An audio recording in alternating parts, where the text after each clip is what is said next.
ముఖ్యమంత్రి Revanth Reddy BRS working president KTR ఇద్దరూ కలిసే తెలంగాణ రాష్ట్రాన్ని దోచుకుంటున్నారని కేంద్ర మంత్రి బండి సంజయ్ ఆరోపించారు. పలు కేసుల్లో కేటీఆర్ జైలుకు వెళ్లకుండా కాపాడుతుందే రేవంత్ రెడ్డి అని అన్నారు. వారిద్దరూ మంచి దోస్తులని, అందుకే చెన్నై డీలిమిటేషన్ మీటింగ్ కు కలిసే వెళ్లారని చెప్పుకొచ్చారు. త్వరలో డీలిమిటేషన్ పై హైదరాబాద్ లో జరగబోయే మీటింగ్ ను సైతం ఇద్దరూ కలిసే ప్లాన్ చేస్తున్నారని విమర్శించారు బండి సంజయ్.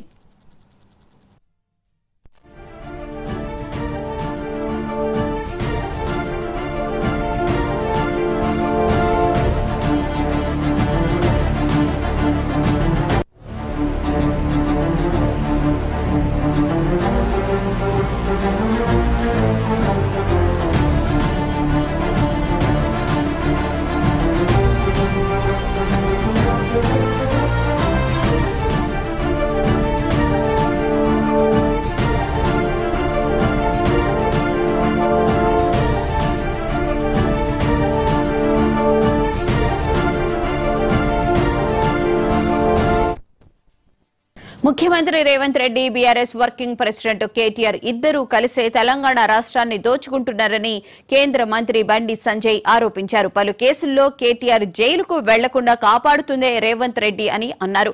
వారిద్దరూ మంచి దోస్తులని, అందుకే చెన్నై డీలిమిటేషన్ మీటింగ్ కు కలిసి వెళ్లారని చెప్పుకొచ్చారు. త్వరలో డీలిమిటేషన్ పై హైదరాబాద్ లో జరగబోయే మీటింగ్ ను సైతం ఇద్దరూ కలిసే ప్లాన్ చేస్తున్నారని విమర్శించారు.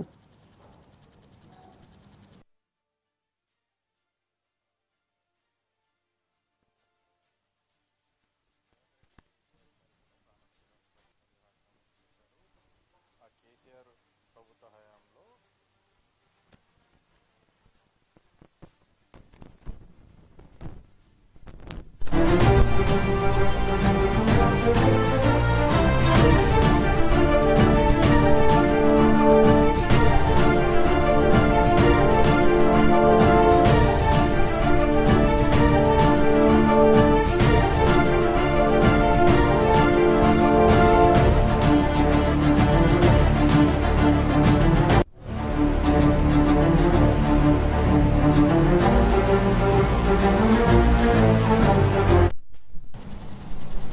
కేంద్ర మంత్రి బండి సంజయ్ కీలక వ్యాఖ్యలు చేశారు. ఈ అంశానికి సంబంధించిన పూర్తి వివరాలను మా ప్రతినిధి హరికృష్ణ లైవ్ లో అందిస్తారు. హరికృష్ణ, చెప్పండి. ముఖ్యమంత్రి రేవంత్ రెడ్డి మీద, అలాగే బీఆర్ఎస్ వర్కింగ్ ప్రెసిడెంట్ కేటీఆర్ ఇద్దరూ కలిసే తెలంగాణ రాష్ట్రాన్ని దోచుకుంటున్నారు అని చెప్పి కేంద్ర మంత్రి బండి సంజయ్ వ్యాఖ్యానించడాన్ని ఎలా చూడాలి? కేంద్ర మంత్రి బండి సంజయ్ తెలంగాణ రాష్ట్రాన్ని అటు కాంగ్రెస్ ప్రభుత్వం, ఇటు బీఆర్ఎస్ పార్టీ రెండు కూడా దోచుకు తింటున్నాయి. రేవంత్ రెడ్డి, కేటీఆర్ ఇద్దరు కూడా ప్రాణమిత్రులంటూ కూడా ఆయన వ్యాఖ్యలు చేశారు. అయితే గతంలో బీఆర్ఎస్ పార్టీ అధికారంలో ఉన్నప్పుడు ఆ కేసీఆర్ కుటుంబం మొత్తం కూడా అవినీతిలో కూరుకుపోయిందని చెప్పి, అవినీతి పాలన జరుగుతుందంటూ కూడా రేవంత్ రెడ్డి ప్రతిపక్ష నాయకులు ఉన్నప్పుడు పదే పదే అంటూ ఉన్నాడు. కానీ కాంగ్రెస్ ప్రభుత్వం ఎప్పుడైతే అధికారంలోకి వచ్చిందో, అధికారంలోకి వచ్చిన తర్వాత కాళేశ్వరం ప్రాజెక్టుకి సంబంధించి కుంభకోణం, విద్యుత్ కొనుగోలు, అదేవిధంగా ఫోన్ ట్యాపింగ్, ఫామ్ హౌస్, ఈ car race, farm house drug case, ఇలాంటి అన్ని కేసులు కూడా నీరు కారుస్తున్నారు. వీళ్ళిద్దరు కూడా దోస్తానం చేస్తూ కూడా తెలంగాణ రాష్ట్రాన్ని పూర్తిగా దోచుకు తింటున్నారంటూ కూడా ఆయన వ్యాఖ్యలు చేశారు. ప్రధానంగా వీళ్ళిద్దరి దోస్తానం కూడా మొన్ననే ఇదివరకే బయటపడింది. ప్రధానంగా డీలిమిటేషన్కి సంబంధించిన సమావేశానికి ఇద్దరు కలిసే వెళ్లారు. త్వరలోనే హైదరాబాద్లో కూడా పెద్ద సభ ఏర్పాటు చేయబోతున్నారు. ఎవరెవరు పిలబోతున్నారు అనేది కూడా ఇద్దరు కూడా కలిసి మాట్లాడుకున్నారంటూ కూడా ఆయన వ్యాఖ్యలు చేశారు. అంతేకాకుండా బీజేపీని ఇక్కడ ఓడించాలని చెప్పేసి అటు మజ్లిస్ పార్టీని గెలిపించాలని హైదరాబాద్ ఎమ్మెల్సీ ఎన్నికల్లో అభ్యర్థిని నిలబెట్టలేదంటూ కూడా ఆయన వ్యాఖ్యలు చేశారు. అంతేకాకుండా గతంలో జరిగిన ఎంపీ ఎలక్షన్స్లో బీఆర్ఎస్ పార్టీకి గుండు సున్నా వచ్చినా కానీ సరే బీఆర్ఎస్ పార్టీ వైఖరి మారలేదు, కేటీఆర్ మారలేదంటూ కూడా ఆయన వ్యాఖ్యలు చేశారు.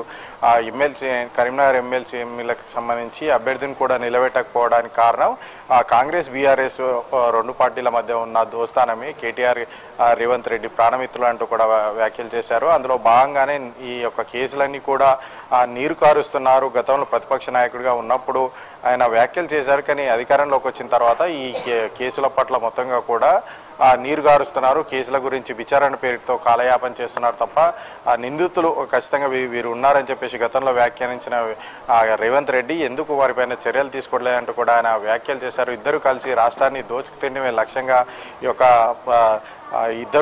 ఇద్దరి మధ్య ఉన్న ఫ్రెండ్షిప్ని తెలుస్తుందని చెప్పేసి కూడా ఆయన వ్యాఖ్యలు చేస్తే అయితే బండి సంజయ్ చేసిన వ్యాఖ్యలు ఒకంత చర్చనీయాంశంగా మారాయని చెప్పవచ్చు. అటు బీఆర్ఎస్ పార్టీని అదేవిధంగా కాంగ్రెస్ పార్టీకి రెండు పార్టీలు కలిపి రాష్ట్రాన్ని దోచుకో తిన్నాయి. 10 ఏళ్ళు బీఆర్ఎస్ పార్టీ రాష్ట్రాన్ని దోచుకో తింటే 15 నెలల కాంగ్రెస్ పార్టీ రాష్ట్రాన్ని మొత్తం కూడా అప్లపాలు చేస్తున్నట్టు కూడా ఆయన వ్యాఖ్యలు చేశారు. బండి సంజయ్ అయితే వ్యాఖ్యలు చేశారో ఆ వ్యాఖ్యలు కొంత చర్చనీయంగా మారాయని చెప్పవచ్చు. ఎందుకంటే అటు 10 ఏళ్ళు రాష్ట్రాన్ని బీఆర్ఎస్ పార్టీకి సంబంధించి రాష్ట్రాన్ని పరిపాలన ఏ విధంగా ఉంది, ఇప్పుడు కాంగ్రెస్ ప్రభుత్వం 15 నెలల పాలన ఏ విధంగా ఉంది, ఈసారి బీజేపీకి అవకాశం ఇవ్వండి, ప్రజలు బీజేపీ వైపు చూస్తున్నారంటూ కూడా ఆయన వ్యాఖ్యలు చేశారు. అంటే కేటీఆర్కు ఇటు రేవంత్ రెడ్డి ఇద్దరు కూడా ప్రాణమిత్రులు, అందుకోసమే ఈ యొక్క కేసులన్నీ కూడా నీరు కారుస్తున్నారంటూ కూడా ఆయన వ్యాఖ్యలు చేసే కొంత రాజకీయంగా చర్చ ఇంకా మారిందని చెప్పవచ్చు. భువన అలాగే గతంలో చూసుకుంటే గనక కిషన్ రెడ్డిని ఉద్దేశించి సీఎం రేవంత్ రెడ్డి కామెంట్స్ చేయడం జరిగింది. వాళ్ళిద్దరు కేసీఆర్ అండ్ కిషన్ రెడ్డి దోస్తులు అని చెప్పి కూడా. కానీ ఇప్పుడు చూస్తుంటే మళ్ళీ బండి సంజయ్ గారు సీఎం రేవంత్ కేటీఆర్ దోస్తులు అని చెప్పారు అంటున్నారు. అంటే వీళ్ళిద్దరికి టార్గెట్ రేవంత్ రెడ్డి లానే కనిపిస్తుంది. ఏమంటారు హరికృష్ణ? భువన ఖచ్చితంగా ప్రతిపక్ష పార్టీలు ఏవైనా ఉన్నా సరే ప్రభుత్వాన్ని అధికార పార్టీ ఏదైతే ఉంటుందో దాన్ని టార్గెట్ చేస్తుంది. కానీ ఇక్కడ కొంత రివర్స్లో ఏదైతే అటు రాష్ట్రంలో అధికారంలో ఉన్న పార్టీకి అటు ప్రతిపక్ష పార్టీ రెండు దోస్తానం ఉన్నాయని చెప్పేసి బీజేపీ పార్టీ చెప్తుంది. గతంలో కిషన్ రెడ్డి అటు కేసీఆర్ ఇద్దరు కూడా దోస్తానం అని చెప్పేసి కాంగ్రెస్ పార్టీ చెప్తున్న నేపథ్యంలో కూడా మొత్తంగా అంటే ఓవరాల్గా వీరు చెప్తున్న నేపథ్యం మొత్తంగా చూస్తే ప్రభుత్వాన్ని ఇరకాటంలో పెట్టాలి, ప్రభుత్వాన్ని ఇరకాటంలో పెట్టి మొన్న రీసెంట్గా చూసిన ఎమ్మెల్సీ ఎలక్షన్కి సంబంధించి హైదరాబాద్ ఎమ్మెల్సీకి సంబంధించి అధికార అంటే మ్యాజిక్ ఫిగర్కి తక్కువగా ఓట్లు ఉన్నాయని చెప్పి బలం తక్కువగా ఉందని చెప్పేసి బీజేపీకి తెలిసినా కానీ సరే క్యాండిడేట్ని నిలబెట్టి అటు కాంగ్రెస్ పార్టీ మజ్లిస్కి సపోర్ట్ చేస్తుందా లేకపోతే అభ్యర్థిని నిలబెడుతుందా, లేదంటే బీఆర్ఎస్ పార్టీ మజ్లిస్కి సపోర్ట్ చేస్తుందా అభ్యర్థిని నిలబెడుతుందా అని చెప్పేసి ప్రభుత్వాన్ని ఇరకాటంలో పెట్టే ప్రయత్నంలో భాగంగానే క్యాండిడేట్ని నిలబెట్టి బీజేపీ పార్టీ బలం లేకపోయినా సరే క్యాండిడేట్ని నిలబెట్టారని చెప్పేసి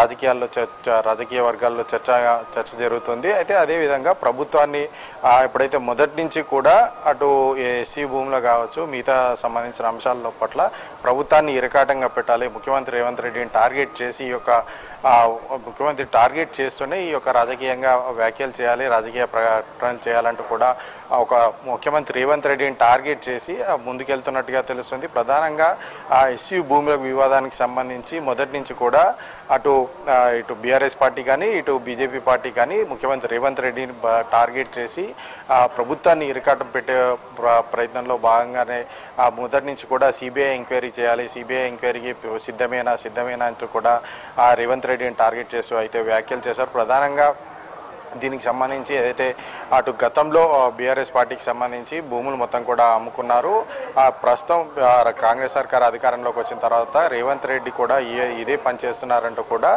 అటు ముఖ్యమంత్రి రేవంత్ రెడ్డిని టార్గెట్ చేసి అటు బీజేపీ బీఆర్ఎస్ పార్టీకి సంబంధించి బీఆర్ఎస్ పార్టీ వైఖరి ఏంటని చెప్తలే. కానీ అక్కడ ఉన్న ఏదైతే 400 ఎకరాలు ఉన్న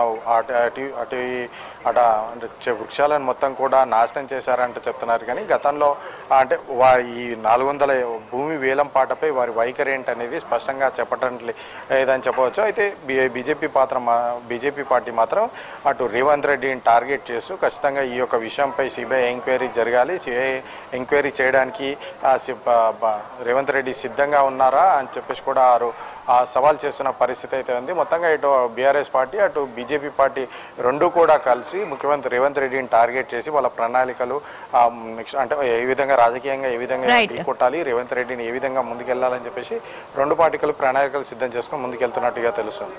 రైట్, థ్యాంక్ యూ హరికృష్ణ.